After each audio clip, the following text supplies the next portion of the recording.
Hello, my name is Dimitri, and I'm pleased to introduce you to my new story. None of my husband's family attended her mother's funeral.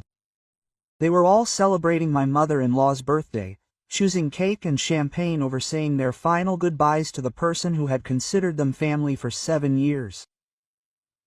That evening, drunk Sergei burst into the house shouting, "Stop erasing.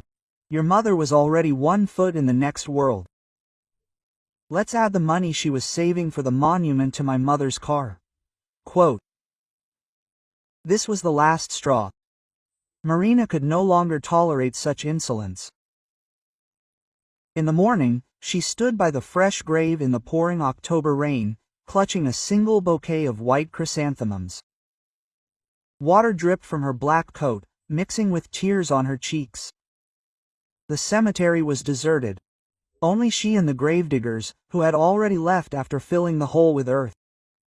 Mother lay in a simple pine coffin, because Dubovaya didn't have enough money. Marina spent her last savings on the funeral, took out a loan to give her only loved one a proper send-off. Meanwhile, Sergei sat at his mother's celebratory table, raising toasts and laughing at someone's jokes. She remembered asking him to come for at least half an hour, explaining that it would be important for her mother for her son-in-law to say goodbye. Sergei brushed it off, saying that Mom's anniversary only happened once a year, and the dead weren't going anywhere. At the time, these words had seemed simply tactless. But now Marina understood, it was a betrayal. The rain intensified, and she hurried to the cemetery exit. On the bus, fellow passengers glanced sideways at her mourning outfit, and she looked out the window at the gray city and thought about how to go on living. Mom was her only support, the only person who truly loved and understood her. At home, Marina took off her wet coat and sat in the kitchen without turning on the light. The apartment was silent. Sergei hadn't returned from the celebration yet. On the table lay documents from the hospital, certificates, some papers, everything that a person leaves behind in our bureaucratic world. She made some tea and tried to eat it. She ate a sandwich, but the food was too much to swallow. The refrigerator held jars of homemade preserves that her mother had brought her for the last time. Now there would be no one to make her favorite cherry jam or pickle cucumbers using her special recipe. Around 11 p.m., the front door slammed. Sergei stumbled into the hallway, drunk and happy, humming a song. Seeing his wife in a black dress, he frowned, as if he had only just remembered the funeral. "Why are you sitting there like a ghost?" "That's it, we've buried her and that's enough. Life goes on," he said, plopping down on the sofa and starting to untie his shoes. Marina was silent, not trusting herself to open her mouth.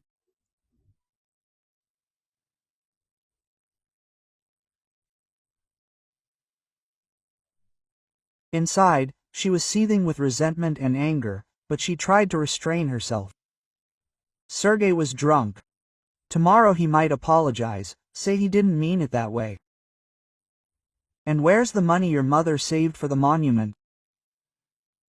"Mom said there should be thousands there. Let's add them to ours." "Just enough for a car," he continued, burping and reaching for the beer in the fridge. "What money?" Marina asked quietly, although she knew perfectly well what he was talking about. "Don't play dumb. Your mother told everyone she was saving for a monument. She was already dying anyway. What kind of monument does she need? We usually put up a cross, and we'll put the money to good use." Quote, Mom had her eye on a car, a nice one, almost new. Marina felt something drop inside. She stood up and went to her mother's bag, which stood in the corner of the room. The bag smelled of her perfume. Red Moscow, which her mother had bought her whole life, considering it the most beautiful. In a secret pocket lay an envelope, thick and heavy. On it, in her mother's neat handwriting, was written, "For a monument, my daughter, so that it would be beautiful, with an angel." Inside were bills. Mom saved it for years, putting aside 1,000 from her pension. Marina's hands shook as she counted the money. 300,000 rubles. A huge sum for a pensioner. How much she denied herself, skimped on medicine and food, to save this money. And also that after her death she would have a proper monument. But, I found it. Sergey tried to snatch the envelope, but Marina jerked her hand away. This is Mom's money. She wanted me to build a monument to her, she said, clutching the envelope to her chest. Your mother doesn't want anything anymore. She's dead. And we, the living, need money now. My mother rode buses all her life. It's time for her to buy a car. Sergey yanked the envelope toward himself, but Marina wouldn't let go. In the struggle, they both lost their balance, and then her husband hit her in the face with all his might. Marina fell, hitting her lip on the edge of the coffee table. The metallic taste of blood appeared in her mouth. That's better. There was no need to resist. Sergey picked up the envelope from the floor and stuffed it in his pocket. Tomorrow we'll go to Mom, give her the money, and put up a simpler monument. The dead don't care. Marina lay on the floor, clutching her split lip, and looked at her husband. This man with whom she had lived for 7 years, whom she loved and trusted, had just hit her on the day of her mother's funeral. Hit her because she wanted to fulfill the last wishes of the person dearest to her. Sergey went into the bedroom, snoring loudly after just 10 minutes. And Marina still lay on the cold floor, realizing that her life had just been divided into before and after. Before that blow, she could still delude herself that they were simply going through a difficult time, that everything would work out. Now there was nothing to delude herself with. She stood up and went to the mirror in the hallway. Her lip was swollen. A dark bruise appeared on her chin. Tomorrow at work, she'll have to come up with an explanation or apply foundation. How shameful it is to hide the marks of a beating at 32. Like a complete idiot. Marina took the old suitcase they'd bought for their honeymoon out of the closet. Back then, it seemed like a lifetime of travel and happiness lay ahead. She began packing. Only the essentials, the things she couldn't live without. Documents, a few clothes, her mother's photographs. Her favorite book of Akhmatova poems. She didn't take any jewelry. Sergey had bought all of that, let him keep it. She only removed the wedding ring from her finger and placed it on his pillow next to his snoring face. At 3 a.m., Marina quietly left the apartment, carefully closing the door. On the landing, she stopped and looked back. 7 years of her life remained behind that door. 7 years that now seemed like wasted time. It was still raining, and Marina turned up the collar of her jacket, heading for the night bus stop. In her pocket was a phone with the number of her friend Olga, the only person who would definitely help her in the middle of the night. In another pocket were the keys to her mother's apartment and some documents she'd taken without looking. The city was asleep, and only the occasional windows glowed yellow. Somewhere out there, beyond those windows, lived families where husbands didn't beat their wives on Mother's Day. Somewhere out there was another life, where one could be happy. And Marina was walking toward that life, leaving behind everything she once considered home. Olga opened the door on the third ring, disheveled and in a robe, ready to scold whoever decided to disturb people in the middle of the night. Seeing Marina with her suitcase and her bruised face, she instantly woke up and silently hugged her friend, dragging her into the apartment. The suitcase rolled across the parquet floor of the hallway, and Marina finally burst into tears, for the first time in that dreadful day.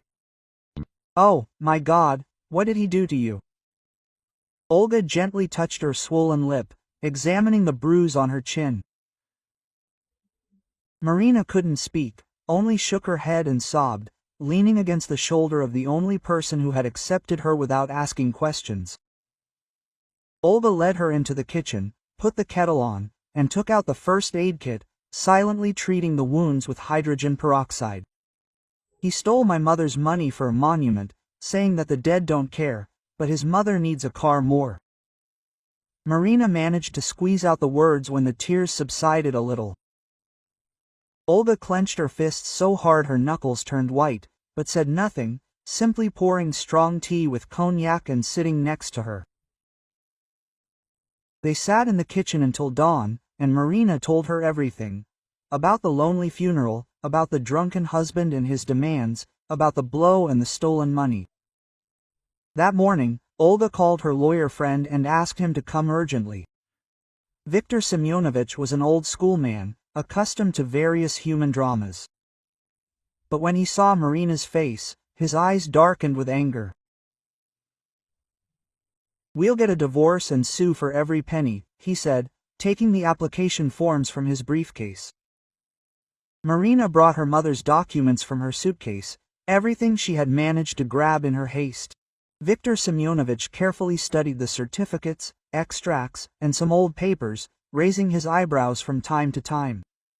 Suddenly, he stopped at one document and reread it several times, clearly not believing his eyes. "Marina, did you know that your mother left a will?" he asked, handing her the notarized document. Marina took the document with trembling hands and read the text, not understanding the meaning at first. Her mother had bequeathed her a 3-room apartment in the city center, the address of which Marina didn't even know. "There's some kind of mistake. Mom only had her 1-room apartment on the outskirts," Marina said, confused. But the lawyer was already dialing the notary's number.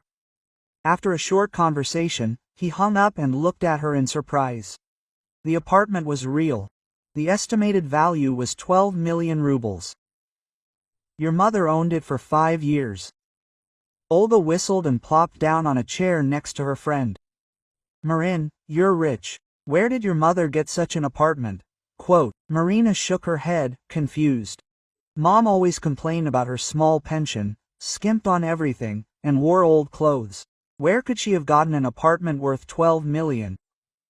Marina's phone started ringing off the hook around 10 a.m. Sergei had apparently woken up and discovered his wife was missing, along with her belongings. She still answered the first few calls, but she couldn't bear to listen to drunken threats and demands to come home immediately. After the 20th ring, Marina simply turned off the phone. "Don't turn it on anymore. You can change the SIM card and number tomorrow," Olga advised, watching her friend nervously clutch the switched-off phone. Viktor Semyonovich nodded in agreement and added that it would be better to disappear for a few days until all the paperwork was completed. Husbands like that can be unpredictable, especially when they realize they're losing control. By lunchtime, they went to the notary's office, where Marina was to learn the truth about her mother's secret. The notary, an elderly woman in a formal suit, carefully examined the documents and confirmed the authenticity of the will. "Your mother was a very prudent woman. She often came here, clarified everything, and was concerned that there would be no problems with the inheritance. It turned out that my mother had bought the apartment 5 years ago with the money she got from selling her late grandfather's dacha. Marina hadn't even known that her grandfather had a dacha. My mother never told her about it. She said she wanted to surprise her daughter and leave her a good inheritance. The last years she rented out the apartment, saving money for your education and for a rainy day." Marina sat in her chair, unable to believe what she was hearing. "So, my mother had been starving all these years, denying herself everything, and spent the rent money on her, paying for professional development courses, buying expensive medications when Marina was sick, helping with the renovations, and never saying a word about her sacrifices. Quote, She loved you very much," the notary said quietly, seeing tears in Marina's eyes. "She always said that her daughter should be independent, so that no one could offend her. Quote, She asked that everything be formalized so that her husband could not claim the inheritance." These words sounded like a prophecy. It was as if Mom had a premonition that Sergei would show his true colors. That evening, when they returned to Olga's, the doorbell rang. Marina's mother-in-law was standing on the threshold, red with anger and clearly in the mood for a scandal. "Where is this? My son hasn't slept all night, looking for her. How dare she run away like a complete quote," she screamed, trying to push her way into the apartment. Olga blocked the entrance and calmly said that no one was there and that no one knew who they were talking about. Her mother-in-law began threatening to find Marina and force her to return to her husband, that she would sue her for stealing the family money. "She stole the money we were saving for a car. It's our money. We invested it in the family." Viktor Semyonovich left the room with a tape recorder in his hands and introduced himself. "I'm a lawyer, and your entire statement is recorded. If you don't stop threatening me, I'll file a police report for extortion and threats." Quote. The mother-in-law was taken aback, not expecting such a turn of events, but quickly pulled herself together. "Who are you? This is a family matter, none of your damn business. Marina is my son's wife and should live with him, not hang around in other people's corners," she continued shouting, but less confidently. The lawyer took out his phone and started dialing the police number, commenting out loud, threats, disturbing the peace, attempting to break into someone else's home. The mother-in-law realized the matter was taking a serious turn and became irritated, but as a parting shot she shouted, "We'll find this, anyway. She'll return the money to the last penny." Quote. Olga slammed the door and put all the locks back, and Viktor Semyonovich nodded with satisfaction. An excellent recording for the court. Now we have proof of their aggressive behavior. Marina sat on the couch, hugging her knees, knowing there was no turning back. Sergei and his mother had declared war on her, and now she would have to fight to the end. But strangely enough, for the first time in many years, she felt no fear. On the contrary, a cold determination was growing inside her. "Tomorrow we're filing for divorce and demanding division of property," the lawyer said, putting the documents in his briefcase. "And we'll also need to file a police report about the beatings and the theft of money. With this kind of evidence, the court will be on your side." Quote. Marina nodded, feeling something new awakening within her, a desire to fight for herself and for her mother's memory. That night, she lay on the couch in Olga's living room and thought about her mother. How many years she'd kept silent about her victims, saving money, planning her daughter's future. And how accurately she'd guessed her son-in-law's character, drawing up a will so that he couldn't receive anything. "Thank you, Mom," Marina whispered into the darkness. "Now I understand what you wanted to tell me." Like this video so YouTube knows you're interested in video stories like this and recommends more high-quality stories. Marina sat at her desk in the office, trying to concentrate on her reports. When her secretary announced that her husband had come to see her, her heart sank. She hoped that changing her phone number would give her at least a few days' respite. Sergei stood in the reception area with a huge bouquet of red roses, dressed in his best suit, a guilty smile on his face. "Marinka, darling, what are you doing?" "I'm so sorry. I was drunk and said something stupid," he began, holding out the flowers and trying to hug her. Marina recoiled, and immediately everyone in the office turned their attention to their conversation. She felt her cheeks burn with shame. Her private life was on public display. "Go away, Sergei, I have nothing to discuss with you," she said quietly, but he didn't hear the refusal. Sergei raised his voice and began telling everyone present what a hysterical wife he had, how she ran away from home out of the blue. Well, they had a little argument, but that happens in every family, and she, like a madwoman, packed her things and ran away. Marina silently walked to her desk and took foundation from her purse. In front of everyone, she wiped it from her chin and lip, revealing dark bruises. A deathly silence fell over the office, and Sergei turned pale, realizing he'd fallen into a trap. Marina's boss, Igor Petrovich, called security and demanded that the troublemaker be removed from the building immediately. "It's not what you think. She fell on her own." "I didn't touch her," Sergei shouted as two guards led him out. But his defenses sounded pathetic against the clear evidence of violence. Igor Petrovich approached Marina and sympathetically asked if she needed help. "Perhaps she should call the police." "I already have," Marina replied curtly, putting her foundation back in her bag. Her colleagues looked at her with sympathy and respect. Not every woman would dare publicly display the marks of a beating. The rest of the workday passed in a tense atmosphere. Everyone tried to be especially gentle with Marina. That evening, she went to inspect the apartment she had inherited. It turned out to be a Stalin-era building in the very center of the city, with high ceilings and spacious rooms. The apartment was furnished with quality furniture. Everywhere was impeccably tidy. It was clear that the residents treated other people's property with care. Marina walked through the rooms and couldn't believe that all of this was now hers. Her mother had managed not only to buy such a property but also to rent it out wisely, earning a steady income. A notebook with notes lay on a table in one of the rooms.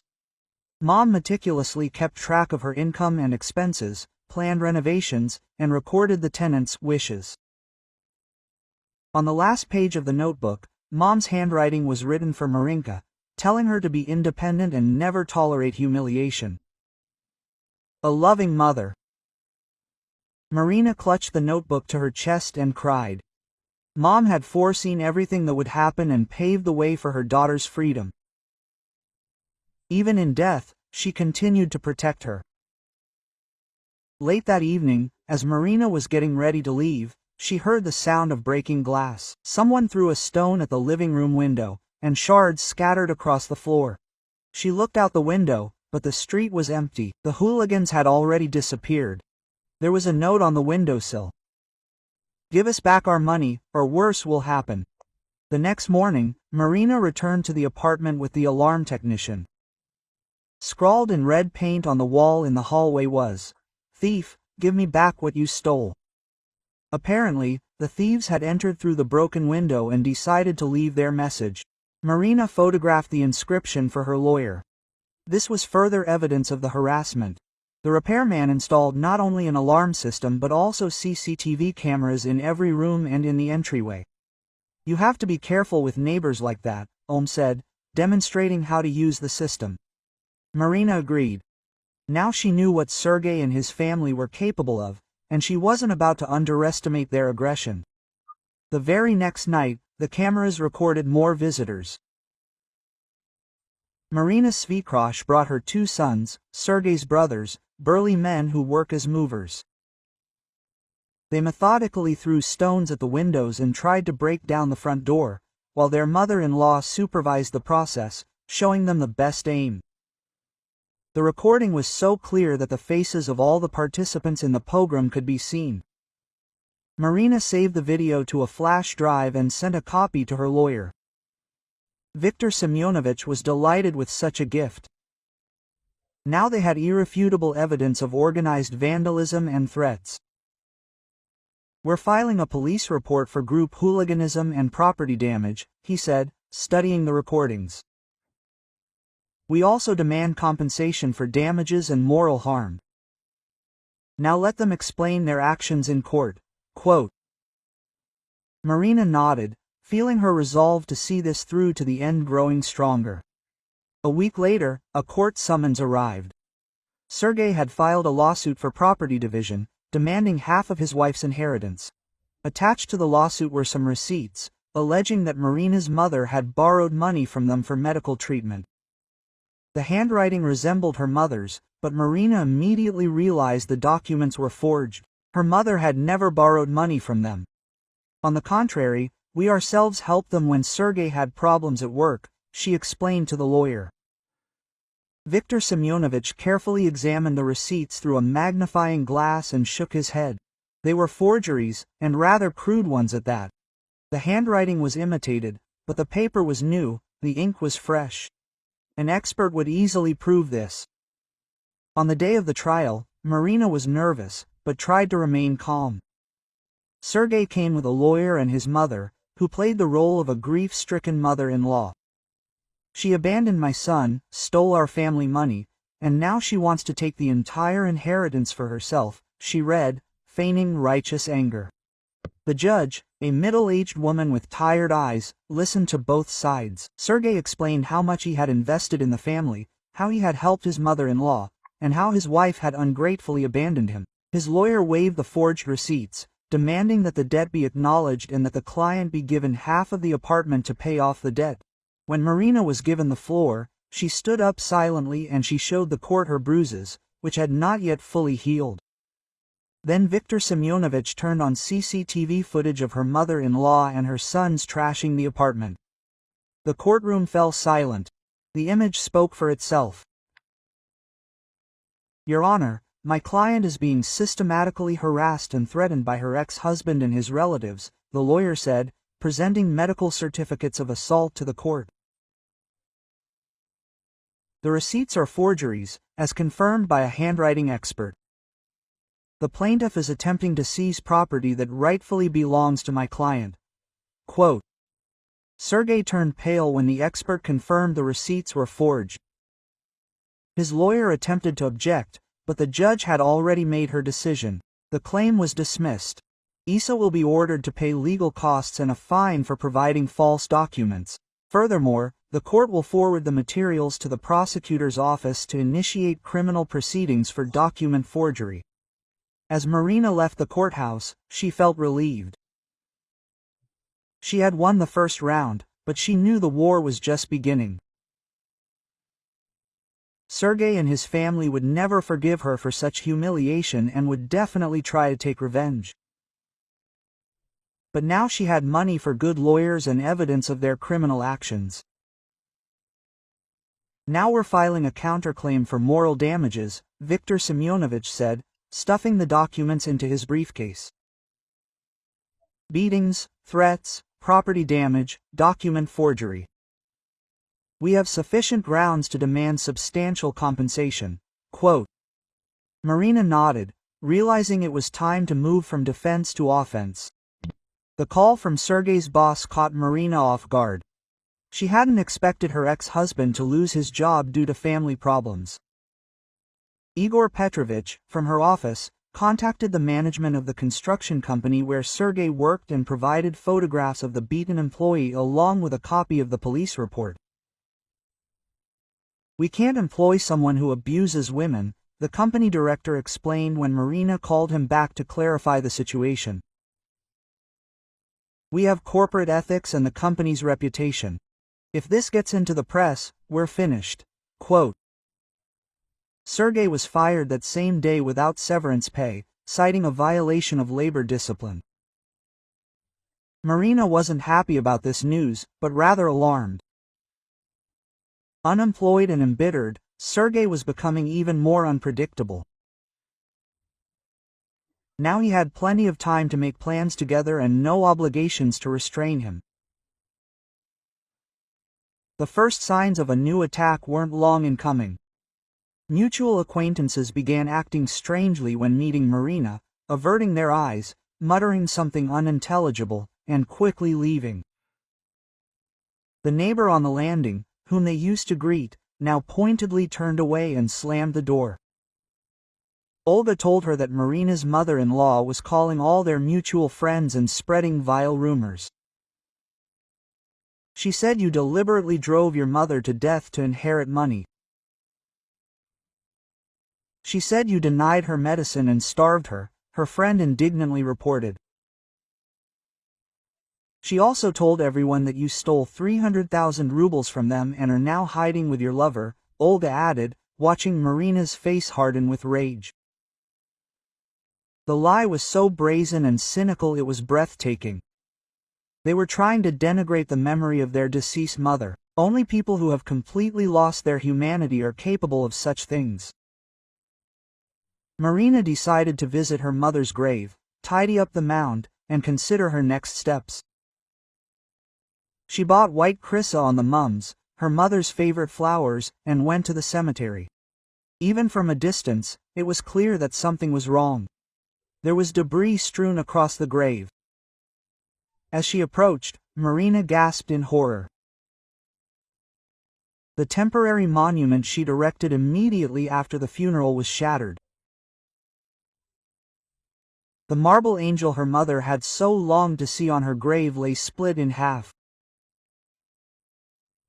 Its wings were broken off, its face disfigured by sledgehammer blows. On the metal plaque with her name and life dates, the words, "The greedy is dead," were painted. Marina knelt down next to the shattered monument and burst into tears. This was more than just revenge. This was a desecration of the memory of a man who had harmed no one. She collected the marble shards in a bag, photographed the vandalism from all sides, and called the cemetery administration. The elderly caretaker shrugged his shoulders and said there were no cameras here, and the area was unguarded at night. Young people were causing trouble, destroying monuments. The police were saying, "Prove who did this."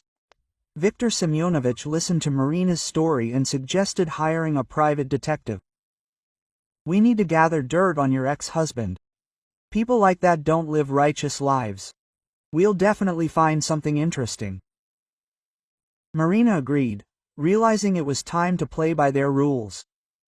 The detective, a nondescript middle-aged man named Valery, took on the case with enthusiasm.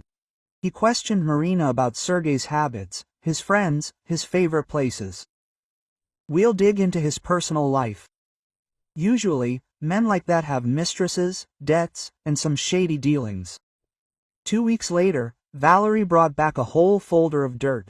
It turned out that for the past 2 years, Sergei had been dating a coworker, a young woman from the accounting department. The detective provided photographs of their meetings in cafes, hotels, and at her parents' dacha.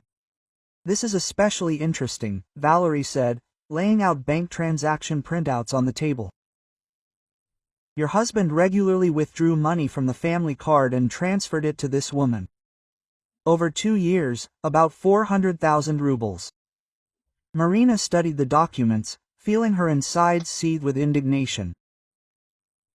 It turns out Sergei was supporting his mistress with her money, spending the family budget on gifts for another woman, and then had the audacity to demand her mother's savings for a monument. "There's something else," the detective continued, pulling out a tape recorder. "I managed to record a conversation between your husband and a friend at a bar." In the recording, Sergei's voice sounded drunk and brazen. He was telling his drinking buddy how they planned to squeeze some dough out of a fool, get half the inheritance, and buy an apartment for his mistress. "This sheep has obeyed me all her life, and now she will. I'll punch her in the face a couple of times, and she'll be silky smooth," he boasted under his breath. "And if you don't agree?" the other man asked. "Yes, I'll have her committed to a mental hospital. I'll say she went crazy after her mother's death.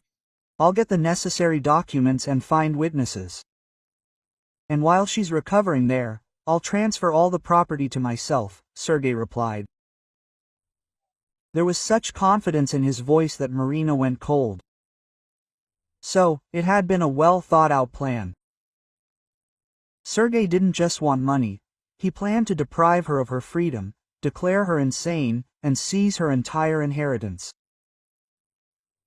If she hadn't left that night, who knows how it would have ended. Viktor Semyonovich carefully studied all the materials and nodded with satisfaction. "Now we have everything we need for a serious claim. We're filing for 3 million rubles in moral damages. Assault, threats, grave desecration, squandering of family funds, and planning forced hospitalization. That's enough for substantial compensation." Marina signed the statement of claim, feeling a strange sense of relief. Finally, she was going on the offensive, not just defending herself. Sergei wanted to play dirty. Let him get what he deserved. Her mother had taught her to be strong and independent for good reason.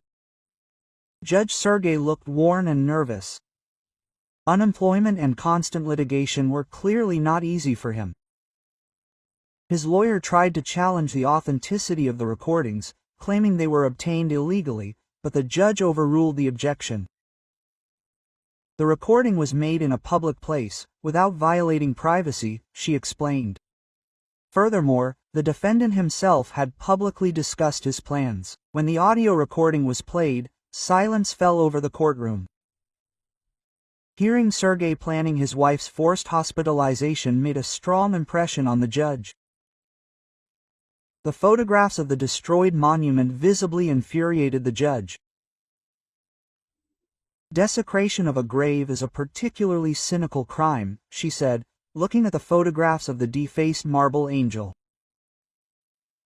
Even if the defendant wasn't personally involved in the vandalism, moral responsibility rests with him. Sergei tried to justify himself, claiming it was a provocation, that the recordings were forged, and the photographs staged, but he had no evidence. And Marina had plenty of it: bank statements, witness statements, medical certificates. Everything spoke against him. The court's decision exceeded even Viktor Semyonovich's expectations.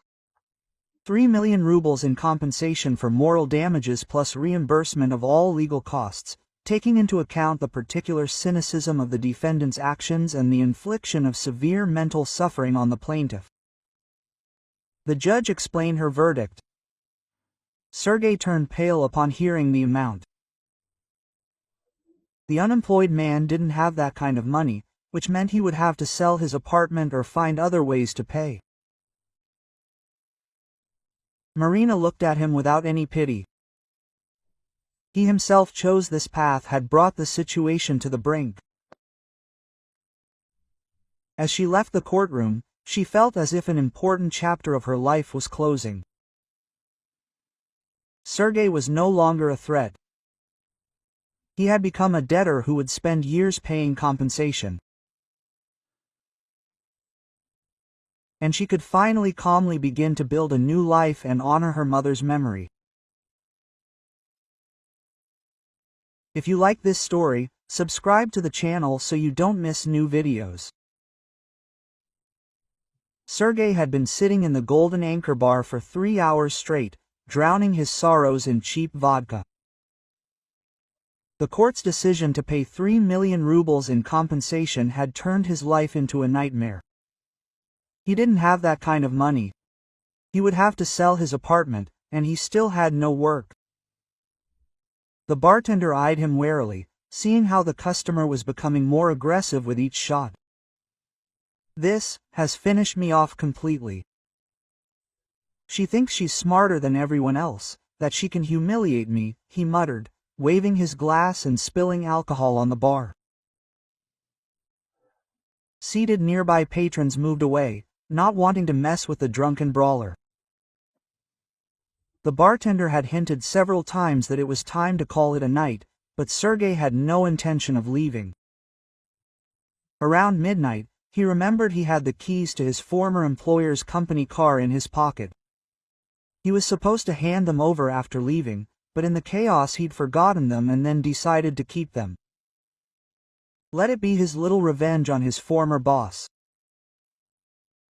The car was parked in his yard, and Sergei decided it was time to pay Marina one last visit. "I'll go to that, and deal with her once and for all," he muttered, paying for the drink and unsteadily heading for the exit. The bartender watched him leave with a relieved look and hurried to wipe the counter, removing traces of the unpleasant customer's presence. A light rain was falling outside, and the asphalt glistened under the streetlights. Sergei had difficulty finding his car in the yard, the white Ford Focus he'd been driving for the last 6 months. The keys trembled in his hands as he tried to get into the ignition. Alcohol clouded his judgment, but anger gave him determination.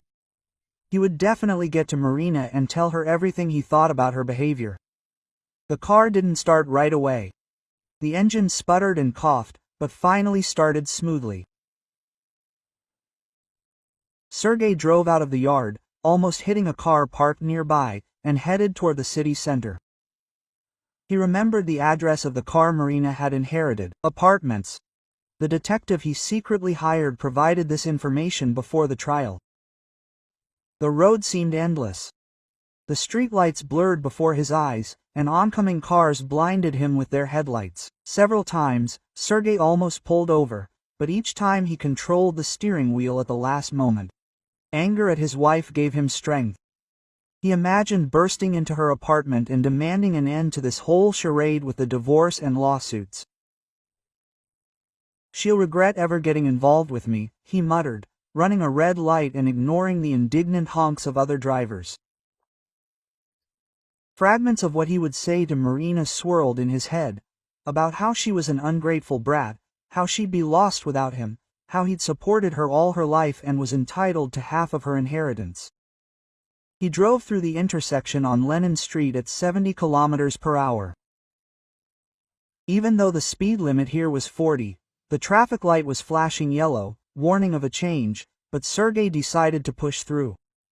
He didn't want to brake, and his reaction time was already off. He didn't notice a black SUV barreling toward him from the right. The SUV driver was also drunk, returning from a corporate party, and thought he could make it through the intersection on the yellow light. 2 tons of metal slammed into the driver's side door of the Ford at 80 kilometers per hour. The sound of the impact could be heard several blocks away.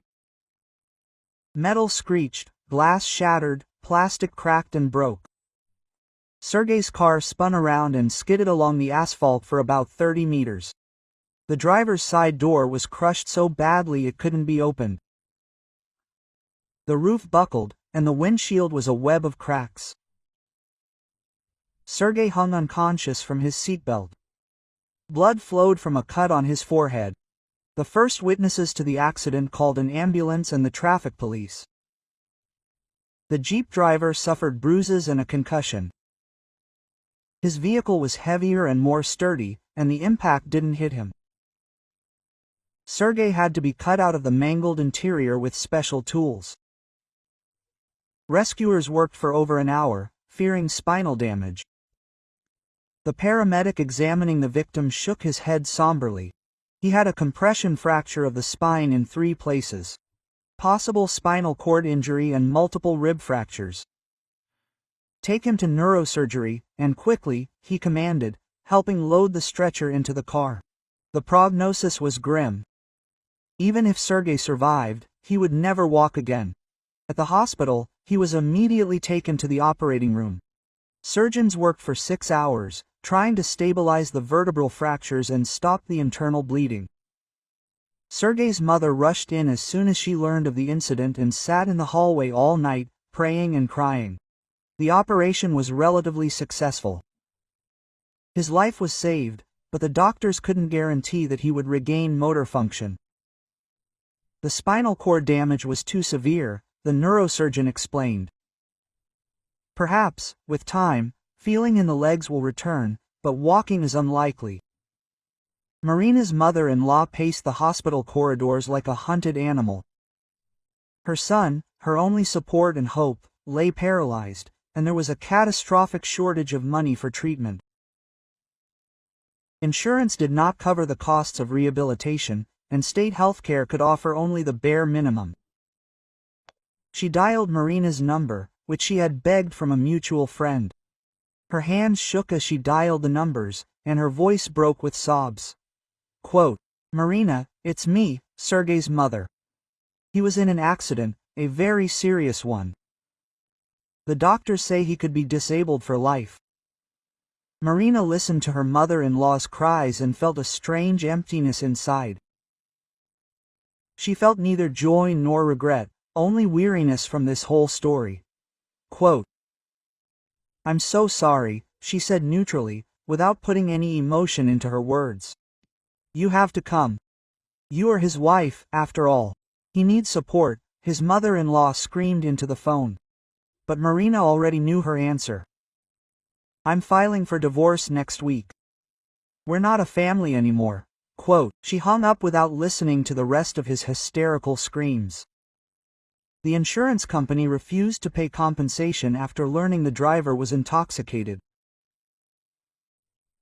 Moreover, Sergei's employer filed a claim for 200,000 rubles in damages for the damaged company car, which the family didn't have. His mother-in-law had to sell the very car she'd saved up for her entire life to at least partially cover her son's medical expenses. Marina learned of this from Olga, who heard the news through mutual friends.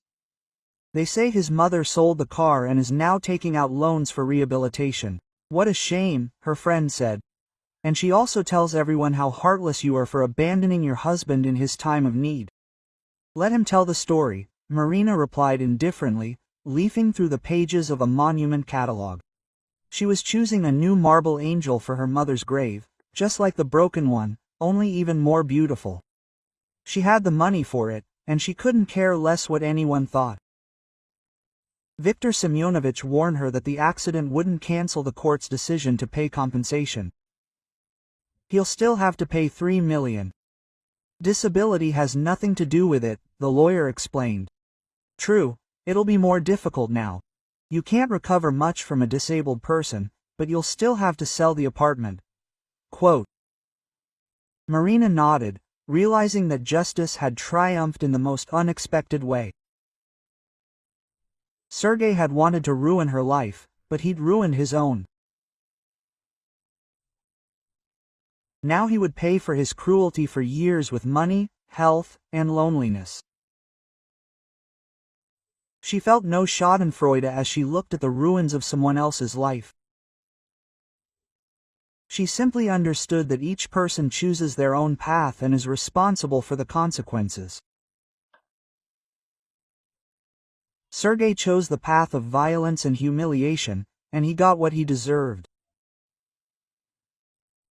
Marina walked down the hospital corridor, clutching a folder of documents. The smell of bleach and medication was nauseating, and the creak of her heels echoed down the long hallway. She hadn't wanted to come here, but Viktor Semyonovich insisted. The divorce papers had to be served in person to avoid delays with the court proceedings. Ward number 12 was at the end of the corridor. Marina paused at the door, gathering her courage, and heard quiet sobs from inside. She pushed the door open and saw Sergei. He was lying on a hospital bed in a rigid corset, bound to the bed by a system of pulleys and counterweights. Seeing her, Sergei began to cry even harder. His face had grown haggard, his eyes sunken, and his once strong arms had become thin and weak. Marinka, darling, you've come. I knew you wouldn't abandon me in my time of need, he croaked, trying to reach out to her. Marina stood by the threshold, not approaching the bed. This man seemed completely alien to her, pathetic, broken, but still trying to manipulate her feelings. Forgive me, I was a jerk. I understand now how I hurt you, how badly I treated you, he continued, tears streaming down his sunken cheeks. The doctors say I may never get up again. I can't feel my legs at all, my arms can barely move. I need help, do you understand? Without you, I'll be lost. Quote. Sergei spoke quickly, choking on his words, afraid she would leave without hearing him out. Marina silently walked to the nightstand next to the bed and placed a folder with documents on it. Sergei followed her movement with his gaze and turned even paler, realizing what she had brought. What is this, Marin? What are you doing? His voice trembled with fear and despair. Divorce papers and a statement of property division. Our apartment will be sold, the money will be divided in half, she said in a flat, emotionless tone. Sergei tried to sit up in bed, but corset prevented him from doing so. You can't do this, I'm disabled now, I need care, you need care, and I need freedom, Marina replied, adjusting the strap of her purse on her shoulder. I lived with you for 7 years, endured your humiliation, and when Mom died, you showed your true colors. Now pay for everything yourself. Quote. Sergei cried like a child, begging her to stay, promising to change, swearing he would be different.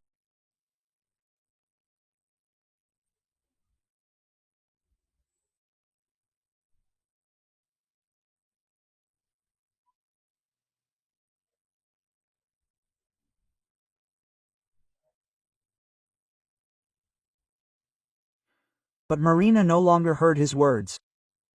She saw only a pathetic man trying to avoid responsibility for his actions. Sign the documents, it will save us both unnecessary suffering, she said and headed for the exit. Her mother-in-law was waiting for her in the hallway. The woman looked terrible, thin, with dull eyes in an old coat that she had been wearing for several years. Seeing Marina, she rushed to her and fell to her knees right in the middle of the hospital corridor. Marina, I beg you, help us. I was diagnosed with cancer. I need an urgent operation, but there is no money, she screamed, grabbing Marina's hands. I sold the entire car for Sergey's treatment, took out loans, spent everything, and now my illness. People passing by stopped, looking at this scene. A nurse came up and tried to lift the crying woman from the floor, but she did not let go of Marina. You are kind, you can't abandon us. We are family, we must help each other. Marina carefully freed her hands from her mother-in-law's clinging fingers and helped her to her feet. In her eyes she saw despair and fear in the old woman. The same fear that she once experienced herself, living in constant tension and humiliation. I'm very sorry that you are ill, she said quietly. But we are not a family anymore. You decided this yourself when you did not come to my mother's funeral, when your son beat me and demanded my mother's money for a monument, when you smashed that monument with a sledgehammer. Marina's voice remained calm, but there was adamance in it. Her mother-in-law tried to object, but Marina was already heading for the exit. My mother was dying of cancer for 3 years. She suffered, lost weight, lost her hair from chemotherapy. Where were you then?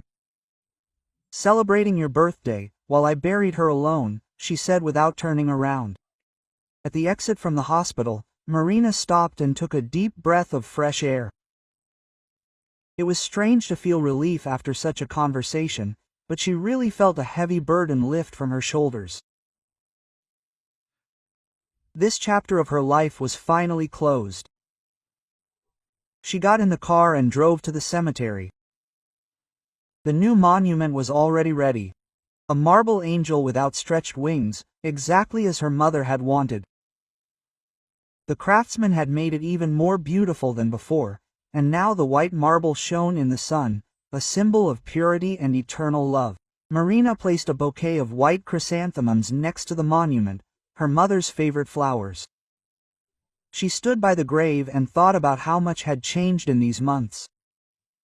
From a downtrodden, dependent woman, she had transformed into a person who could stand up for herself and was not afraid of loneliness. Quote, "Thank you, Mom, for teaching me to be strong," she whispered, adjusting the flowers in the vase. "For leaving me the opportunity to start a new life. For continuing to protect me even in death." The wind rustled the leaves on the trees, and it seemed as if her mother was answering her with this quiet rustle. Marina recalled her mother's words shortly before her death. Quote, "Daughter, don't let anyone humiliate you. It's better to be alone, but with dignity, than in a couple, but in constant fear." At the time, these words seemed like mere instructions from a dying woman. But now Marina understood. Mama foresaw everything that would happen. The sun was setting, painting the sky pink and gold. Marina looked at the marble angel that would forever guard her mother's peace, and felt a sense of peace. Justice had triumphed, albeit in such a tragic way. Tomorrow she would begin a new life in the inherited apartment, rent out part of it, as her mother had done, open her own business, and perhaps find a man who would respect and appreciate her. Opportunities abounded, and fears were gone. Quote, "Now I'm free, Mom, just like you wanted," she whispered, kissing her fingertips and pressing them to the cold marble of the monument. The marble angel looked up at the sky with its stone eyes, and a smile was carved on its face, as kind and wise as Mom's. Marina walked towards the cemetery exit and didn't look back. A new life lay ahead, full of opportunities and hopes. Behind her lay 7 years of humiliation, which had taught her to value freedom and dignity. She would never again allow someone to control her destiny. In her pocket was a phone with the realtor's number. Tomorrow she would begin the paperwork to sell her old apartment. The money from the sale would go toward developing her own business. Mom always said that a woman should be independent. Now Marina had that opportunity. The car started on the first try, and Marina drove home, to her new home, where no one would humiliate her, and where she could live the way she saw fit. Crosses and cemetery monuments flashed in the rearview mirror, and the city with its lights and possibilities stretched ahead. She turned on the radio, and an old song began playing about starting over. Marina smiled. For the first time in many years, this smile was sincere and happy. Mom was right. It's better to be alone but free than in a couple but enslaved. I recommend listening to these two stories you see on the screen. I'm sure you'll enjoy them. And in the comments to this video, you'll find a link to a collection of the best stories from around the internet.